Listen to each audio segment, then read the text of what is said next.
Sebagaimana setiap hari Rabu kita akan mengadakan persekutuan doa jemaat. Sebelum persekutuan doa kita ada khotbah. Masih tetap di masa pandemi, saya akan berkhotbah dan jemaat sekalian, simpatisan, silakan berdoa dengan pokok-pokok doa yang kita gumulkan bersama. Baik, pembacaan Alkitab kita setiap Rabu kita membaca Alkitab berurut mulai dari Kejadian. Sekarang sudah sampai di dalam kitab Imamat pasal yang ke-18. Imamat pasal yang ke-18. Kita bisa buka Alkitab kita. Ya, Imamat 18. Sebelum kita membaca Alkitab, mari kita dengan kepala kita berdoa. Mari kita berdoa. Bapa Sorgawi, kami bersyukur kepadamu Tuhan atas pertolongan, rahmat dan perlindungan serta anugerah-Mu di dalam hidup kami, sehingga kami mendapatkan anugerah keselamatan dan keyakinan hidup akan keselamatan kami, dan kami menyandarkan hidup kami sepenuhnya hanya kepada anugerah-Mu Tuhan. Dan setiap hari Rabu kami secara jemaat berkumpul berdoa. Di masa pandemi ini Tuhan, kami terus memohon kiranya Engkau menolong sehingga bencana virus corona ini segera berakhir. Kami tetap berharap kepada kemurahan-Mu. Kota di mana kami hidup, kami mohon perlindungan yang daripada-Mu. Kami semua secara jemaat, simpatisan, saudara-saudara kami, berikan kami kekuatan, jauhkan kami dari segala macam hal yang dapat merusak kehidupan kami secara jasmani maupun kehidupan iman kami. Biarlah dalam segala keadaan kami mohon kekuatan, kami mohon perlindungan, dan kami mohon penyertaan yang daripada-Mu, penghiburan yang daripada-Mu. Agar dalam segala situasi dan keadaan kami tetap terpelihara dengan baik.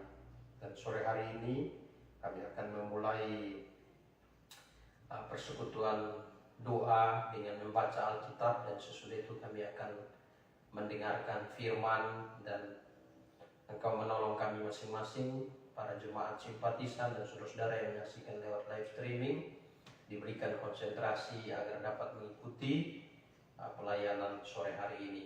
Ini doa harapan kami mohon pimpinan, kami mohon pertolongan yang daripada Tuhan.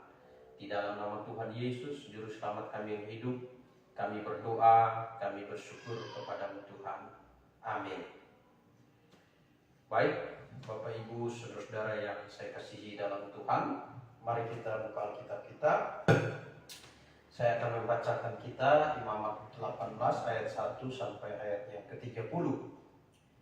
Kudusnya perkawinan. Tuhan berfirman kepada Musa, "Berbicaralah kepada orang Israel dan katakan kepada mereka, Akulah Tuhan Allahmu. Jangan kamu berbuat seperti yang diperbuat orang di tanah Mesir, di mana kamu diam dahulu. Juga jangan kamu berbuat seperti yang diperbuat orang di tanah Kanaan. Kemana aku membawa kamu, janganlah kamu hidup menurut kebiasaan mereka. Kamu harus lakukan peraturanku dan harus berpegang pada ketetapanku dengan hidup menurut semuanya itu. Akulah Tuhan Allahmu. Sesungguhnya kamu harus berpegang pada ketetapanku dan peraturanku. Orang yang melakukan akan hidup karenanya. Akulah Tuhan. Siapapun di antaramu janganlah menghampiri seorang kerabatnya yang terdekat untuk menyingkapkan auratnya. Akulah Tuhan. Janganlah kau singkapkan aurat istri ayahmu, karena ia hak ayahmu dan ibumu, jadi janganlah singkapkan auratnya. Janganlah kau singkapkan aurat seorang istri ayahmu, karena itu hak ayahmu. Mengenai aurat saudaramu perempuan, anak ayahmu atau anak ibumu, baik yang lahir di rumah ayahmu maupun yang lahir di rumah, janganlah kau singkapkan auratnya. Mengenai aurat anak perempuan dari anakmu laki-laki atau anakmu perempuan, janganlah kau singkapkan auratnya, karena dengan begitu engkau menodai keturunanmu. Mengenai aurat anak perempuan dari seorang istri ayahmu yang lahir pada ayahmu sendiri, janganlah kau singkapkan auratnya, karena ia saudaramu perempuan. Janganlah kau singkapkan aurat saudara perempuan ayahmu, karena ia kerabat ayahmu. Janganlah kau singkapkan aurat saudara perempuan ibumu, karena ia kerabat ibumu. Janganlah kau singkapkan aurat istri saudara laki-laki ayahmu. Jangan kau hampiri istrinya, karena ia istri saudara ayahmu. Janganlah kau singkapkan aurat menantumu perempuan, karena ia istri anakmu laki-laki. Maka janganlah kau singkapkan auratnya. Janganlah kau singkapkan aurat istri saudaramu laki-laki, karena itu hak saudaramu laki-laki. Janganlah kau singkapkan aurat seorang perempuan dan anak perempuan. Janganlah kau ambil anak perempuan dari antara laki-laki atau dari anaknya perempuan untuk menyingkapkan auratnya, karena mereka adalah kerabatmu. Itulah perbuatan mesum. Janganlah kau ambil seorang perempuan sebagai madu kakaknya untuk menyingkapkan aurat di samping kakaknya selama kakaknya itu masih hidup. Janganlah kau hampiri seorang perempuan pada waktu cemar kainnya yang menajiskan untuk menyingkapkan auratnya.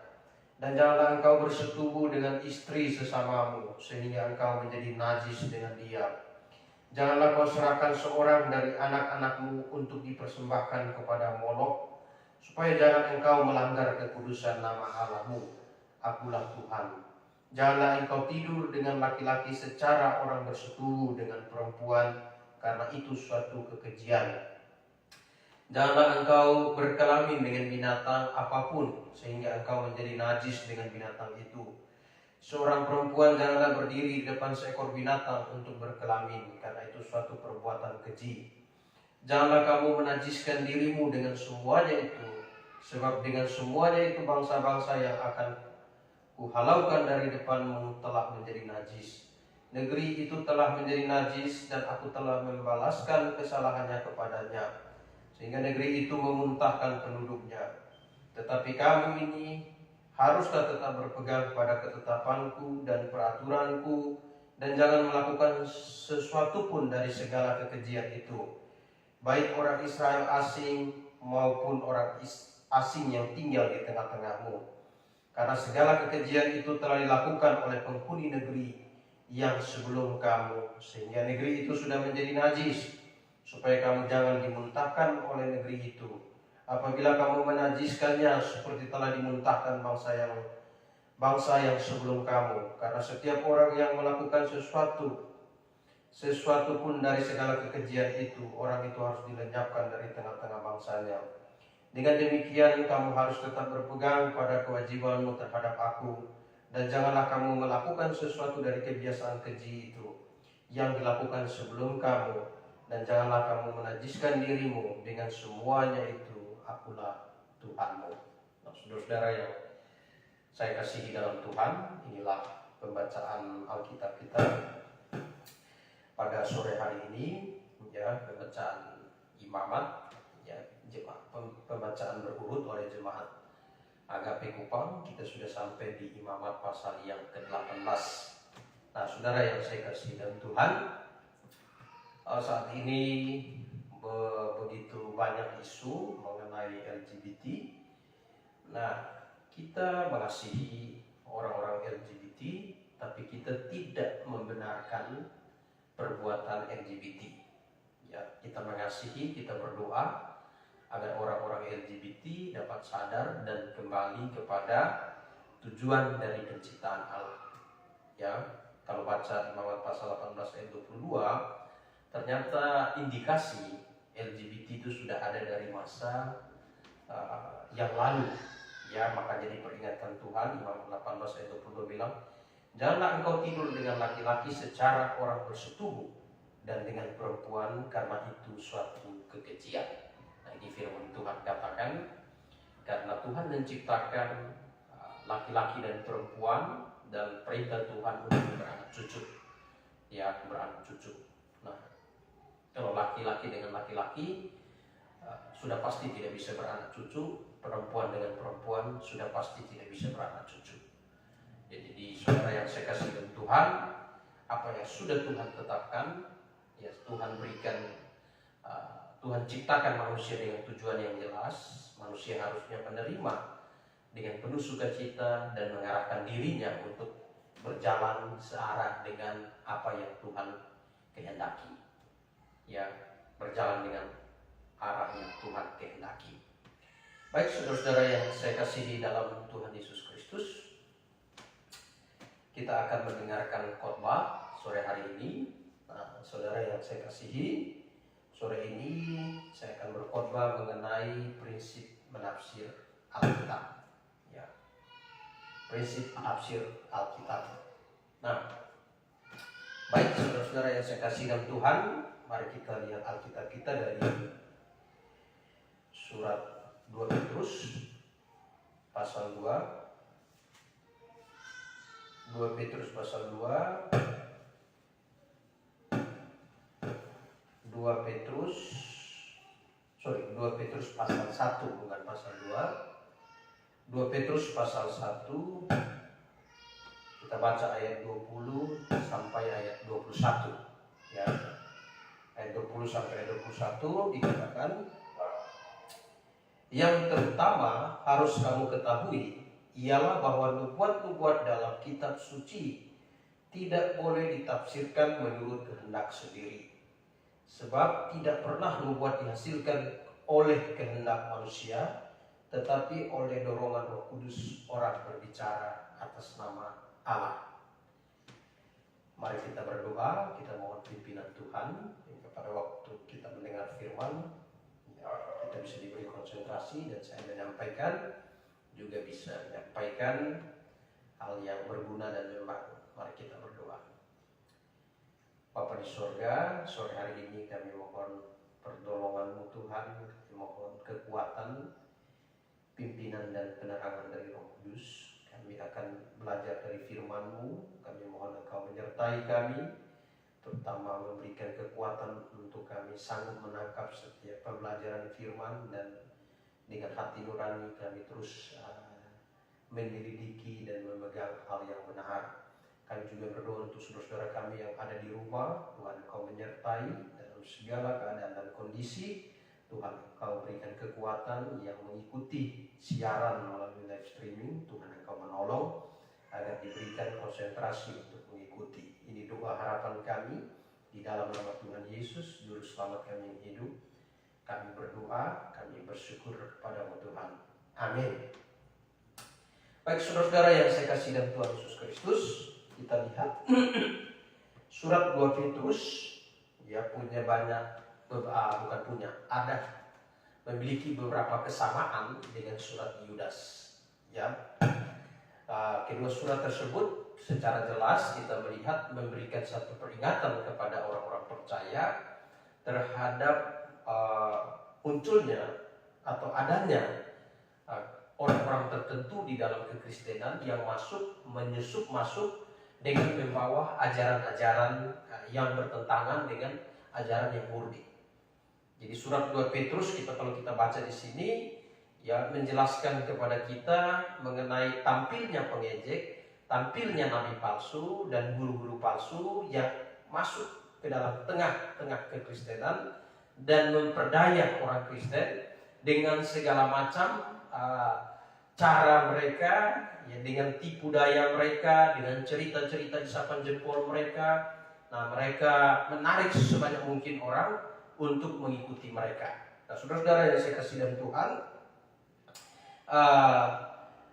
pembacaan yang kita baca di dalam 2 Petrus pasal 1 ayat 20, di sini dikatakan yang terutama harus kamu ketahui ialah bahwa nubuat-nubuat dalam kitab suci tidak boleh ditafsir menurut kehendak sendiri.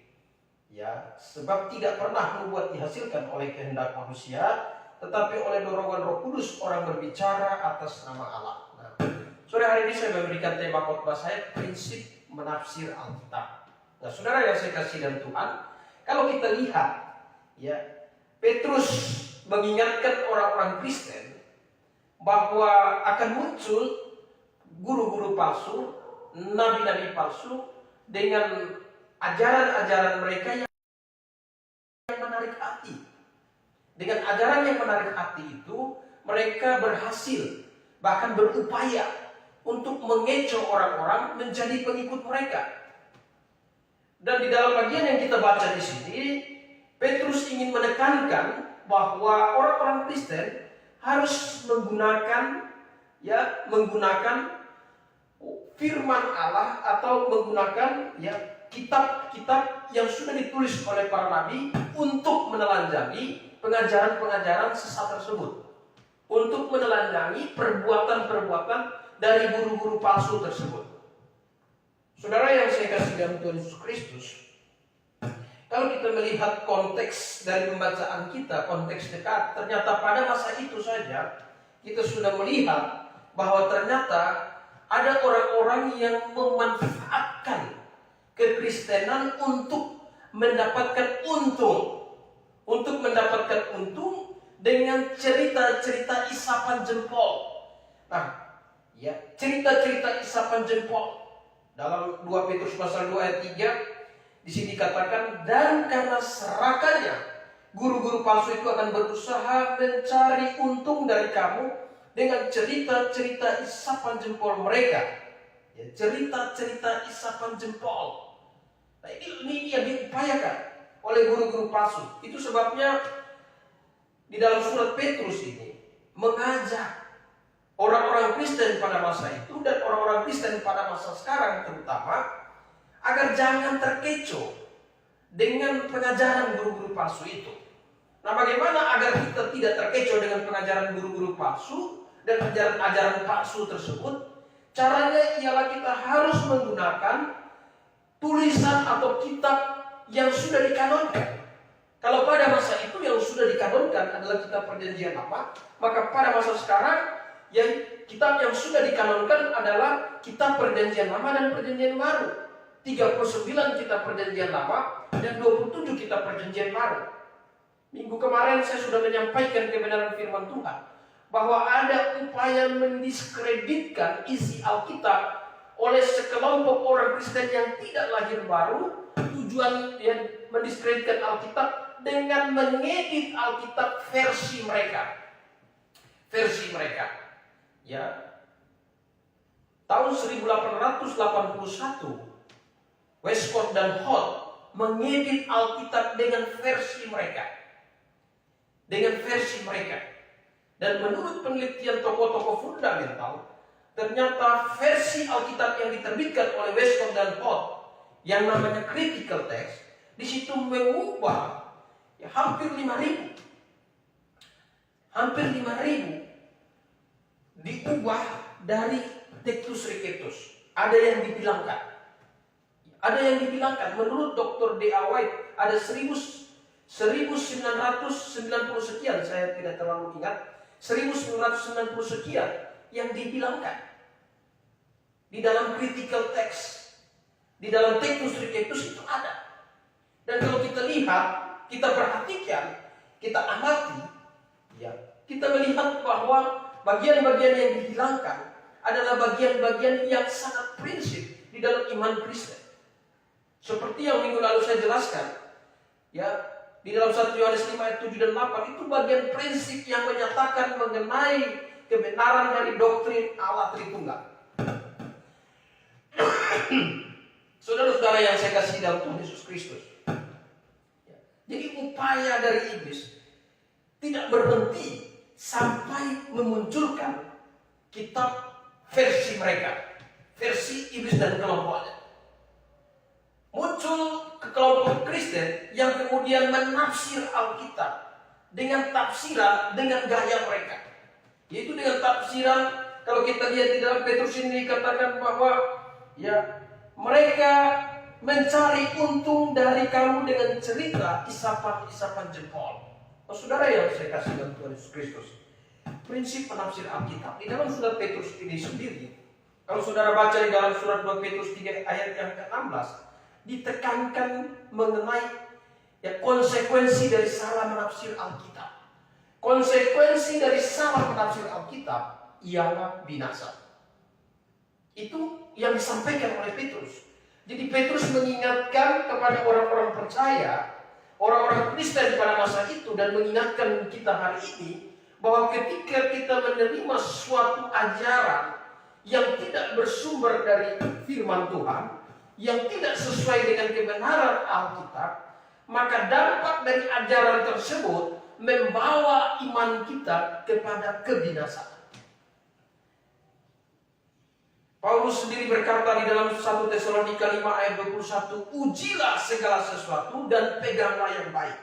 Artinya di dalam kita mengimani sesuatu yang kita percayai, sesuatu yang kita yakini, harus kita mengimani sesuatu yang benar-benar sudah kita uji bahwa apa yang kita imani adalah sesuatu yang benar, sesuatu yang murni, sesuatu yang sesuai dengan apa yang Allah ingin kita imani.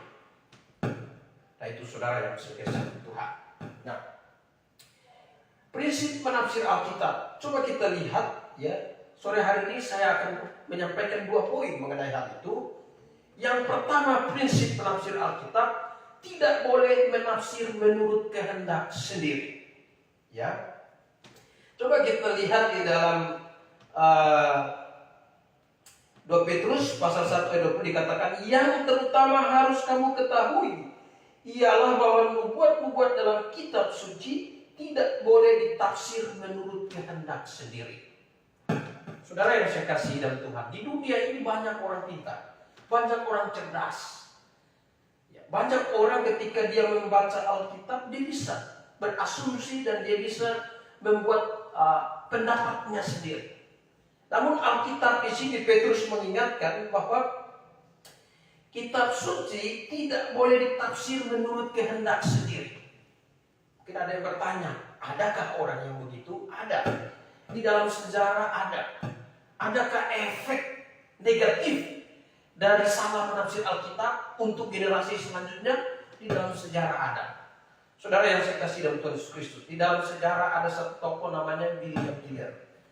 William Miller, ya seorang berlatar belakang ya Kristen, tapi kemudian dia menjadi tentara dan kemudian dia belajar tentang deisme, tapi kemudian dia kecewa dengan deisme.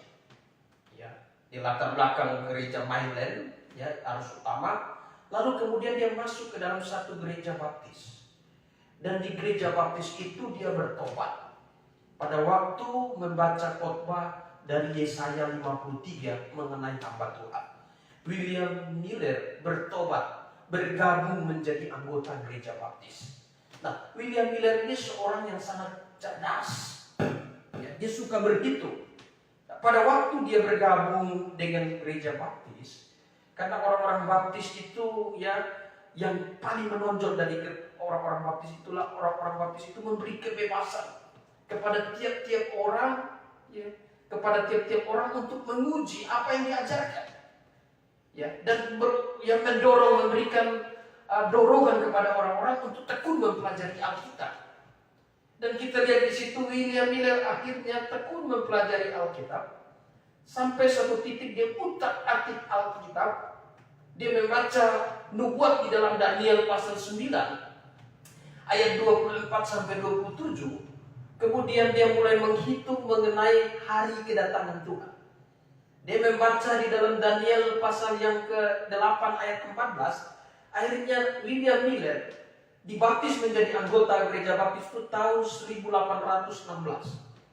Tahun 1816 kemudian dia mulai menekuni mempelajari Alkitab dan kemudian dia berupaya menafsir Alkitab dengan kemampuan dan keahliannya dalam menghitung.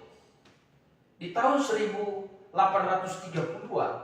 William Miller akhirnya menyimpulkan menurut penghitungannya bahwa parousia atau advent akan terjadi di tahun 1843 atau 1844. Pada banyak para pengkhotbah baptis yang tidak tertarik dengan pemikiran William Miller. Tetapi karena pemikiran William Miller itu mendorong banyak orang bersemangat, bersemangat untuk menantikan kedatangan Tuhan. Karena hanya sisa kalau 1830 ke 1844 berarti 14 tahun, maka ini hal ini dapat mendorong orang untuk berpikir, untuk apa lagi kita menanti, untuk apa lagi kita berharap pada dunia, karena tinggal sedikit lagi waktu kedatangan Tuhan. Dan gerakan yang dipelopori oleh William Miller ini dikenal dengan gerakan Advent. Advent itu artinya kedatangan, parousia. Hanya banyak orang tertarik dengan apa yang disampaikan Miller. Miller mengadakan kebangunan rohani di mana-mana. Dan puncak dari kebangunan rohani itu terjadi di tahun 1842 akhir masuk 43, di mana orang-orang atau pengikut-pengikut Miller menganggap bahwa kedatangan Tuhan sudah semakin dekat, dan Miller menetapkan waktu kedatangan Tuhan. Miller menetapkan waktu kedatangan Tuhan yaitu tanggal 21 Maret 1843. Sehingga banyak dari pengikut-pengikut Miller menjual segala barang, harta miliknya, dan menantikan kedatangan Tuhan. Tetapi waktu yang ditentukan itu ternyata Kristus tidak datang. Akhirnya diperpanjang 1 tahun, yaitu 21 Maret 1844. Dan ternyata di tahun 1844 Kristus tidak datang. Sehingga banyak pengikutnya kecewa. Dan waktu itu pengikut-pengikutnya membuat kelompok kecil yang dinamakan kelompok Advent. Dan inilah cikal bakal lahirnya Gereja Advent. Di tahun 1843 di kota Portland, pada waktu William Miller menyampaikan khotbah, di situ hadir Ellen G. White, dan Ellen G. White masuk dalam kelompok tersebut di tahun 1843. Saudara-saudara yang saya kasih dalam Tuhan Yesus Kristus. Nah, di kemudian hari banyak pengikutnya yang kecewa, dan dia sendiri membuat pengakuan di hadapan publik bahwa apa yang sudah dia kemukakan itu salah. Sehingga beberapa pengikutnya kemudian berupaya mencari ayat Alkitab, dan mereka temukan bahwa ditarik lagi 7 bulan. Akhirnya mereka tetapkan di tanggal 22 Oktober 1844 Kristus akan datang, dan ternyata Kristus tidak datang. Nah, saudara yang saya kasih dalam Tuhan Yesus Kristus, akhirnya banyak yang kecewa, tetapi di dalam kekecewaan itu Ellen G. White kemudian tetap yakin bahwa Advent akan segera terjadi, dan dia berdoa. Kemudian Ellen G. White memproklamirkan dirinya bahwa dia mendapat penglihatan dari Tuhan.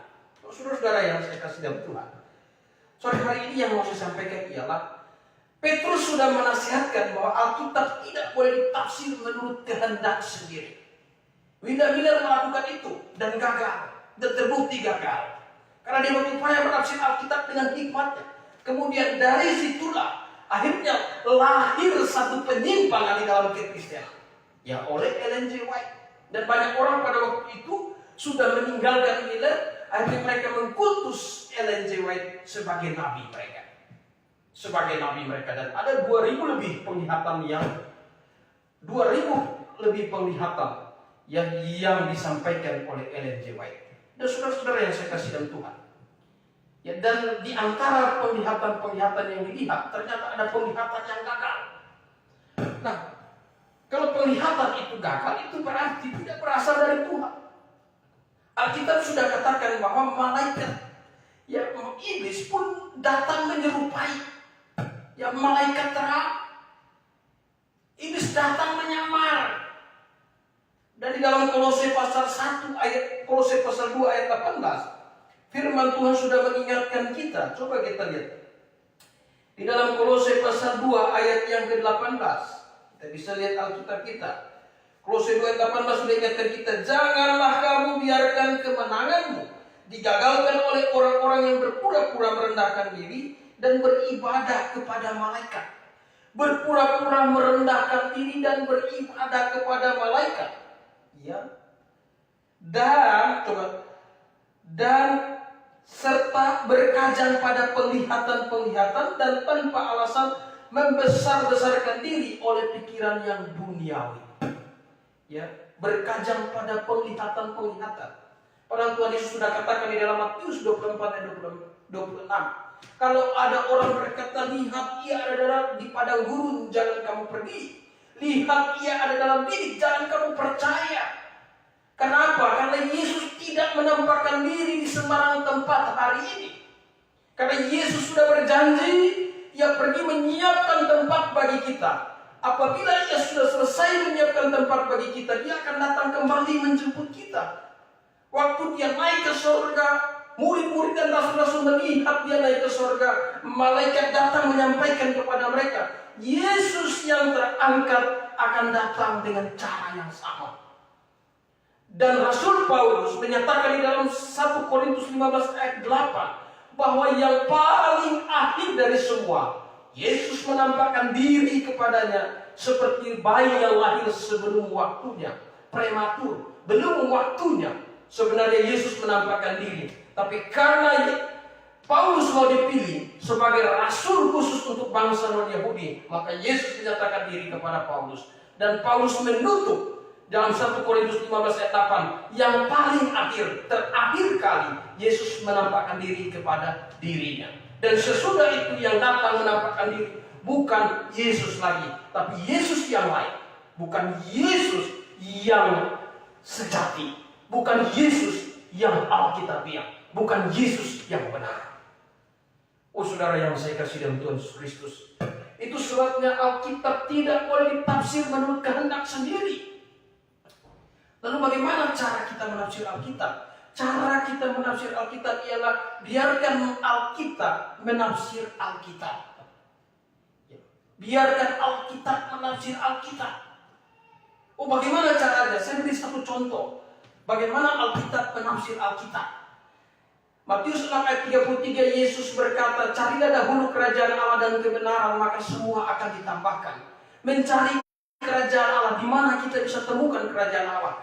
Yohanes 3 ayat 3, Yesus berkata kepada Nikodemus, jikalau seorang tidak dilahirkan kembali, ia tidak dapat melihat kerajaan Allah. Jadi di mana kita bisa menemukan kerajaan Allah? Di dalam kelahiran kembali. Pada waktu Nikodemus bertanya kepada Yesus, bagaimana cara dilahirkan kembali? Yohanes 3 ayat 5, Yesus berkata, jikalau seorang tidak dilahirkan dari air dan roh, ia tidak dapat masuk ke dalam kerajaan Allah. Lalu apa maksud air, apa maksud roh? Dijelaskan di dalam Efesus 1 ayat 13. Di dalam dia kamu juga ketika kamu mendengar firman kebenaran, yaitu Injil keselamatan. Di dalam dia kamu juga ketika kamu percaya dimeteraikan dengan Roh Kudus yang dijanjikan.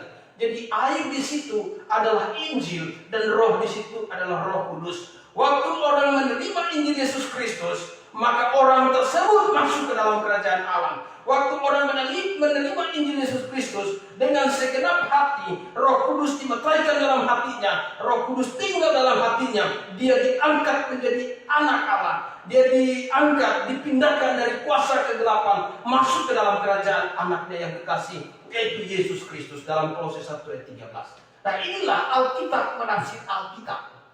Itu sebabnya prinsip dari menafsir Alkitab, Alkitab menafsir Alkitab. Tidak boleh Alkitab ditafsir menurut kehendak sendiri. Efeknya apa? Efeknya hari ini kita lihat muncul gerakan-gerakan yang dari titik awal dimulai oleh satu orang yang salah menafsir Alkitab, akhirnya berdampak kepada generasi demi generasi. Akhirnya muncullah kekristenan yang menyimpang tersebut. Oh saudara yang saya kasih dalam Tuhan Yesus Kristus, itu sebabnya dalam surat Petrus ini mengingatkan kita sebagai orang percaya bahwa di dalam kita melihat setiap ajaran, di dalam kita menerima setiap pengajaran yang disampaikan oleh guru-guru, oleh pengkhotbah, oleh orang-orang yang mengaku dirinya sebagai nabi, kita perlu menyelidiki apakah yang disampaikan itu sesuai dengan kitab suci ataukah itu hanya cerita isapan jempol mereka.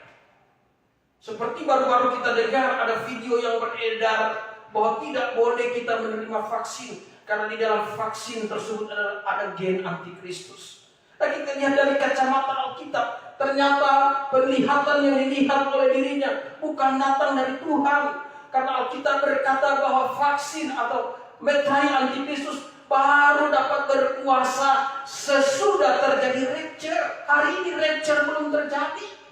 Itu sebabnya rapture belum terjadi. Hari ini Roh Kudus masih tinggal dalam hati orang percaya. Orang percaya dimetraikan dengan Roh Kudus, sehingga roh apapun yang di dunia ini tidak berkuasa atas diri orang percaya. Karena roh yang ada di dalam diri orang percaya lebih besar daripada roh yang ada di dunia ini. Sehingga walaupun di situ dikatakan ada gen antikristus, tidak berkuasa atas diri orang percaya. Ini salah tafsir. Itu sebabnya kita perlu, orang Kristen harus betul-betul memiliki satu fondasi iman yang jelas. Orang Kristen harus betul-betul membangun imannya dengan pengertian. Kita tidak boleh menjadi orang Kristen yang sekedar ikut-ikutan. Kita tidak boleh menjadi orang Kristen yang karena keturunan. Tidak boleh, kita harus menjadi orang Kristen yang membangun iman kita dengan satu pengertian yang bersumber dari firman Allah. Sehingga kita dapat mempertanggungjawabkan apa yang kita imani. Mengapa? Karena Alkitab sudah memberitahu kita bahwa akan muncul. Di zaman Rasul sudah ada nabi palsu. Di zaman Rasul sudah ada guru palsu. Dan Rasul lewat inspirasi Allah, lewat tulisan mereka yang hari ini dibukukan menjadi firman Allah, meminta kepada setiap orang percaya untuk menilai setiap ajaran berdasarkan firman Allah. Makanya Petrus berkata, yang terutama yang harus kamu ketahui ialah bahwa nubuat-nubuat dalam kitab suci tidak boleh ditafsir menurut kehendak sendiri. Kita bisa buktikan begitu banyak nubuat palsu. Di awal COVID ada pendeta, ada penginjil yang tampil di televisi, tampil di medsos berkata bahwa mari kita hardi COVID ini. COVID akan berakhir, Tuhan menyatakan penglihatan kepadanya. COVID akan berakhir di akhir Maret awal April tahun 2020. Ternyata nubuatnya palsu. Itu nubuat, bukan nubuat. Atau dia dapat penglihatan yang datang kepadanya bukan dari Allah, tapi dari iblis yang menyamar sebagai malaikat terang. Itu saudara-saudara yang saya kasih dalam Tuhan. Apakah ada yang terkecoh? Ada. Kan ada yang mendengar, ada yang mempublikasikan. Bahkan ada yang percaya. Tentu sebagai orang Kristen, ya kita harus mendengarkan nasihat, dorongan yang ditulis di dalam Alkitab. Dalam surat 2 Petrus ini memberikan dorongan kepada kita. Tidak boleh kitab suci ditafsir menurut kehendak sendiri. Ketika saudara membaca tafsiran, mendengar tafsiran-tafsiran yang disampaikan oleh orang-orang, saudara harus melihat dari kacamata firman. Apakah tafsiran yang disampaikan adalah tafsiran yang sudah sesuai dengan kitab suci, atau tafsiran tersebut adalah tafsiran yang dibuat-buat. Prinsip menafsir Alkitab. Pertama, tidak boleh ditafsir menurut kehendak sendiri. Yang kedua, nubuat dihasilkan oleh dorongan Roh Kudus. Saudara yang saya kasih dalam Tuhan, kita lihat ayat 21. Sebab tidak pernah nubuat dihasilkan oleh kehendak manusia, tetapi oleh dorongan Roh Kudus orang berbicara atas nama Allah. Nah, saudara-saudara yang saya kasih dalam Tuhan, ya, saya cerita sedikit mengenai karismatik. Karismatik itu berasal dari bahasa Yunani, dari kata karisma, yang artinya karunia. Karismata yang artinya karunia roh. Nah, gerakan karismatik adalah gerakan yang fokusnya mengejar karunia roh. Nah, kalau kita baca di dalam Alkitab, kita teliti di dalam Alkitab, fungsi dari karunia roh yang diberikan Allah kepada jemaat, tujuannya untuk membangun jemaat. Pada masa mana? Pada masa belum ada kanon PB. Sebelum ada kanon PB, Tuhan pakai untuk membangun jemaat itu dengan karunia roh. Tapi bukan karunia roh yang seperti saya pernah lihat sekarang ini. Karunia roh yang mereka belajar, karunia roh yang mereka macam-macam lah. Karunia roh yang terjadi di dalam jemaat adalah sesuatu yang sifatnya spontanitas. Ada orang yang tiba-tiba bisa berbahasa lidah dan ada yang bisa menafsir. Tujuannya apa? Untuk membangun jemaat. Untuk membangun jemaat. Nah, berbeda dengan karunia roh yang hari ini dimiliki oleh kalangan karismatik. Ya, bahasa roh bahkan hari ini orang kalau bisa bahasa roh itu seperti sesuatu yang sudah mendarah daging di dalam dirinya. Setiap kali dia berdoa, dia ngomong sikaraba-raba ramasande, sikaraba-raba ramasande. Itu sebenarnya bukan bahasa, itu mantra. Kalau bahasa itu punya subjek, punya predikat dan objek. Tata bahasa itu struktur kalimat. Sedangkan kalau diulang-ulang itu mantra. Nah, Alkitab Paulus katakan, aku lebih baik berkata-kata dengan 5 kata yang dimengerti orang daripada beribu-ribu kata yang tidak dimengerti orang. Paulus meminta kepada orang di Korintus pada waktu itu yang lebih, ya. Mereka mengejar karunia roh. Paulus ingatkan, kalau ada orang yang berbahasa lidah, hendaklah ia berdoa kepada Tuhan supaya diberikan kepadanya juga untuk menafsir. Kalau tidak ada yang menafsir, dia harus diam. Nah, itu firman Allah. Oh, saudara-saudara yang saya kasih, dalam 1 Korintus 14 ayat 22 bahkan dikatakan karunia bahasa lidah adalah karunia tanda untuk orang yang tidak beriman. Mengapa? Pada waktu itu Tuhan pakai karunia bahasa lidah untuk membangun orang-orang yang tidak beriman, karena waktu itu Alkitab belum diterjemahkan ke berbagai bahasa. Makanya pada waktu Petrus berkhotbah di hari Pentakosta, tiap suku bangsa yang hadir di situ langsung dapat mendengarkan Injil lewat apa yang disampaikan Petrus, berkata-kata dalam bahasa bangsa-bangsa lain. Nah, itu tujuan pemberian karunia itu. Nah, hari ini tapi kita sudah ada Alkitab. Saudara-saudara yang saya kasih dalam Tuhan, ya seperti yang tadi saya katakan bahwa dorongan Roh Kudus, ya Alkitab sebab tidak pernah membuat dihasilkan oleh kehendak manusia, tetapi oleh dorongan Roh Kudus. Nah, berbicara tentang Roh Kudus, kita harus memahami cara kerja Roh Kudus. Cara kerja Roh Kudus, kalau kita perhatikan di dalam Alkitab, ya Roh Kudus memberikan revelation. Kemudian di masa Rasul-Rasul, dia berikan inspiration. Memberikan Rasul inspirasi, theopneustos, kepada Rasul-Rasul untuk mengingat peristiwa-peristiwa tersebut, peristiwa-peristiwa yang sudah terjadi bersama Tuhan Yesus, dan lewat theopneustos itu, inspirasi Allah, Rasul-Rasul dan orang-orang yang diberikan inspirasi Allah menulis kitab perjanjian baru. Sesudah itu Tuhan janjikan Roh itu akan datang. Tujuan dari Roh itu datang menginsafkan manusia akan dosa, kebenaran, dan penghakiman. Jadi kalau kita lihat kerja Roh Kudus, revelation meningkatkan wahyu di masa lalu lewat nabi, lewat wahyu-wahyu lisan, wahyu sederhana, mulai dari mimpi, penglihatan, nubuat, ya nabi, urim tumim, kita lihat ya revelation sampai adanya kanon tertulis. Kemudian di masa Rasul-Rasul, ya Roh Kudus bekerja memberikan inspiration agar Rasul-Rasul mengingat apa yang sudah terjadi dan dituliskan, dan lewat itu semua dibukukan menjadi satu buku yang disebut dengan Alkitab, ya kitab perjanjian baru. Sehingga isi dari Alkitab, dari Kejadian sampai Wahyu, kita bisa lihat tidak ada kontradiksi, satu kesatuan. Yang menganggap itu adalah kontradiksi adalah mereka yang belum mengerti.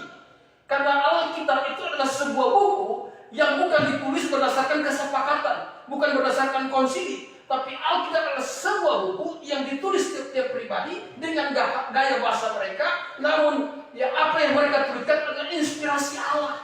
Mereka bersaksi sesuai dengan apa yang Allah berikan kepada mereka. Ya sehingga ketika kita membaca Alkitab,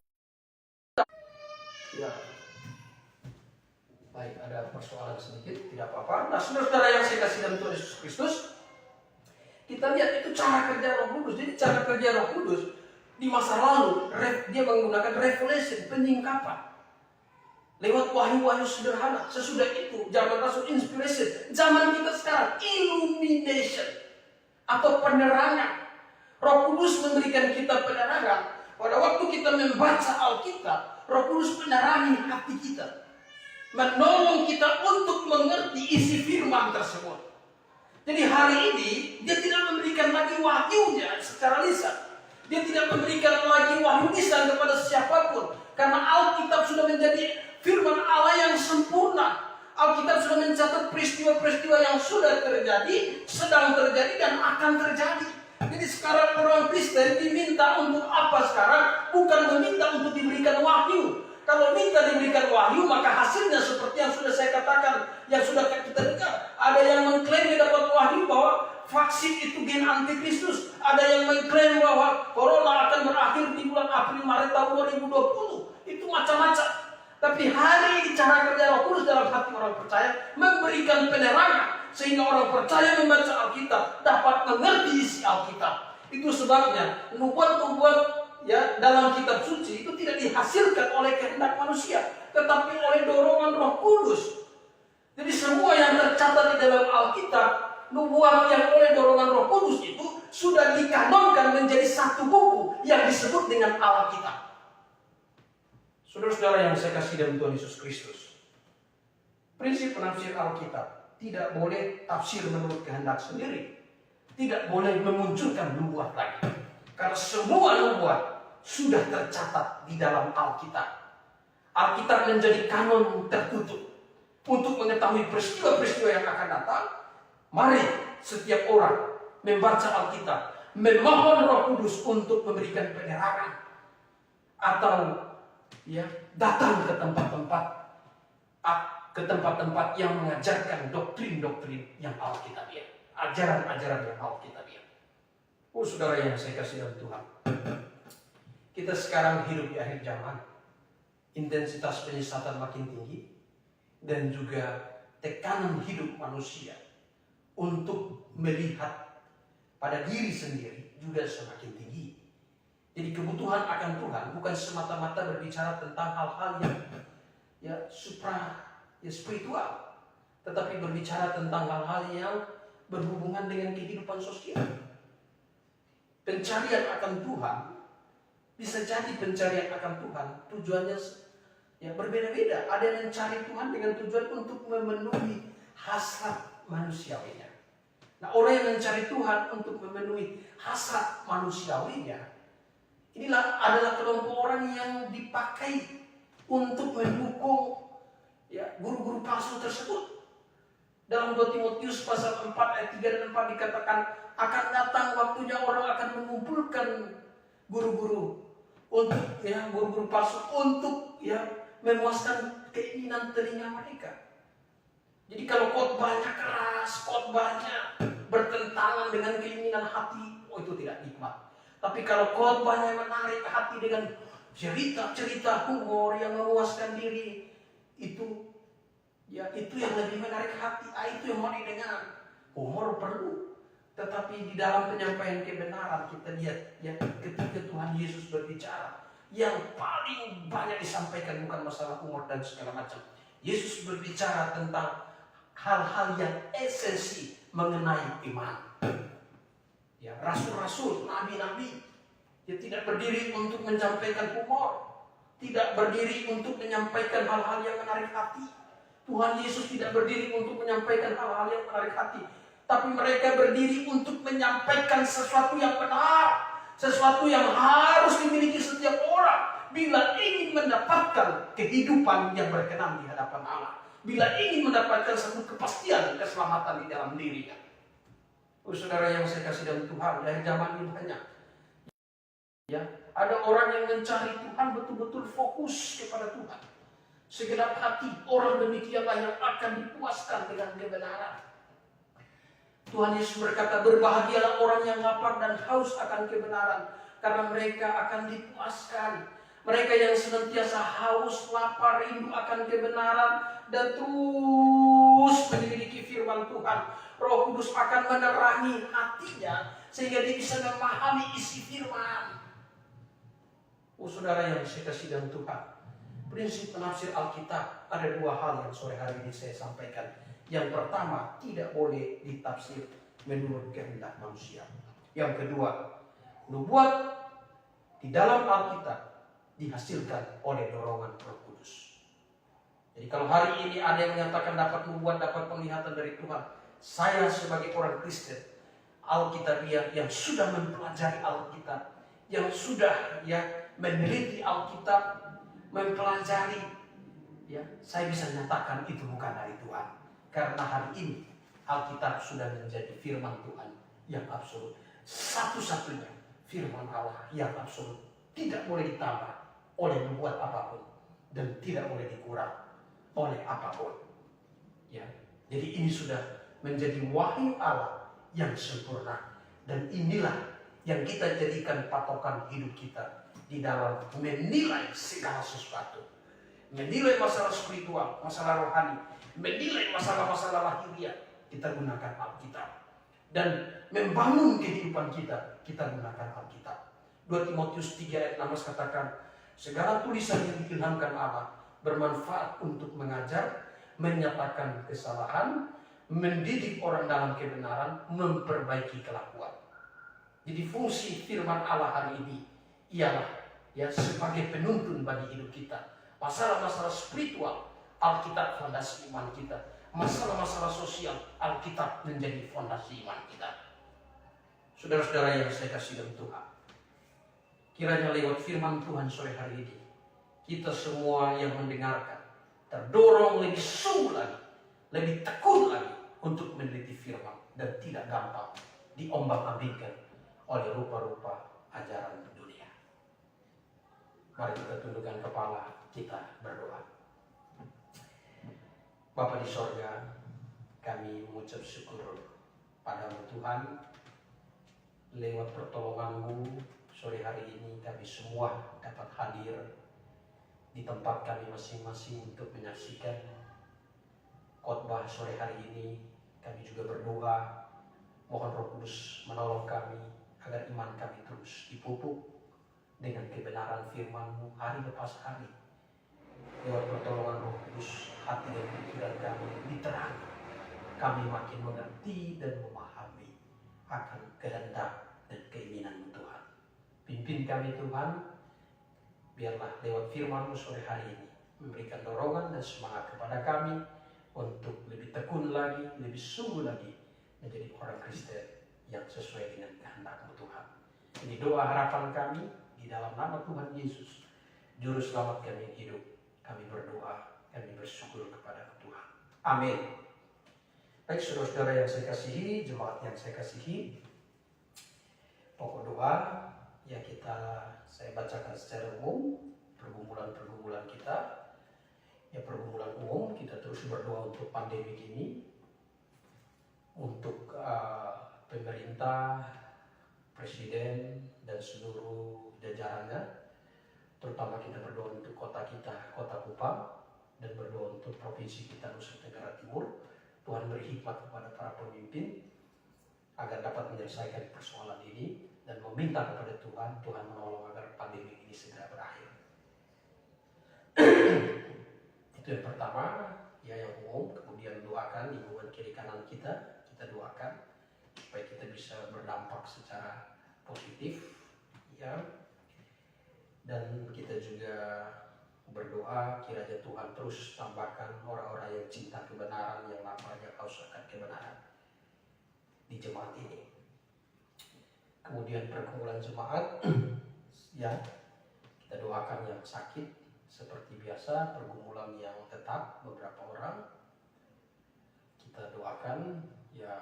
Ada Bapak Max dalam proses pemulihan dan juga berdoa untuk sekarang meninjau. Kemudian ada Pak Todi, Oma sakit pinggang, kita terus doakan. Saudari Ririn, kita doakan. Ibu Titin, Presil, dan saya yang asma, doakan supaya Tuhan tolong berikan kesembuhan total. Kemudian berdoa untuk saudara Ande juga yang minta dukungan doa, penyakit kelenjar getah bening, doakan supaya Tuhan tolong dia, biar Tuhan bertindak sesuai dengan kehendaknya dalam hidupnya. Kemudian kita juga berdoa untuk saudara-saudara kita yang sekarang sudah pindah tempat tinggal. Kita berdoa agar bisa berdiri jemaat di sana. Saudara Bernard di Rejoa, saudara Afan dan saudari Siska yang sudah berkeluarga di Sabu Tengah, kita doakan. Kemudian berdoa untuk saudara-saudara kita yang liburan, Tuhan pimpin dimanapun berada, dapat menjadi saksi.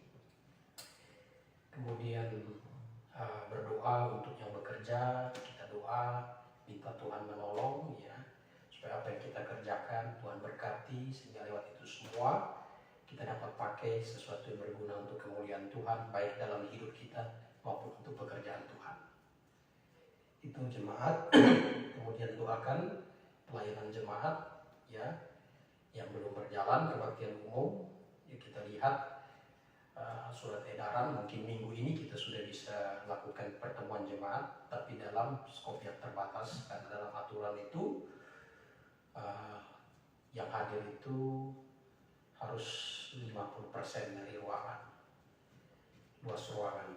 Jadi kita doakan, kemudian setiap Rabu doakan persekutuan doa, setiap Jumat Sabtu itu ada PA, baku nasi dan di Waisapa. Kemudian besok saya dialog dengan kelompok muslim, doakan pelayanan media sosial, tolong didoakan. Itu yang pergumulan jemaat kita, berdoa untuk kita semua supaya tetap kuat dan tetap sehati di dalam segala keadaan dalam membangun jemaat ini. Nah, kemudian doakan penginjil kita ya, di Sabu ada penginjil Ardo dan penginjil Markus ya, di sana juga sudah ada GBI Amazing Grace. Doakan pelayanan mereka di sana. Di Soe juga sudah ada persekutuan setiap hari Minggu penginjil Charles dan istri, dan di Surabaya ada penginjil Bobby yang akan urus menikah. Doakan. Dan juga untuk semua hamba Tuhan yang ada di Indonesia bahkan yang di dunia ya, tolong didoakan. Kemudian para misioneri yang akan datang kita doakan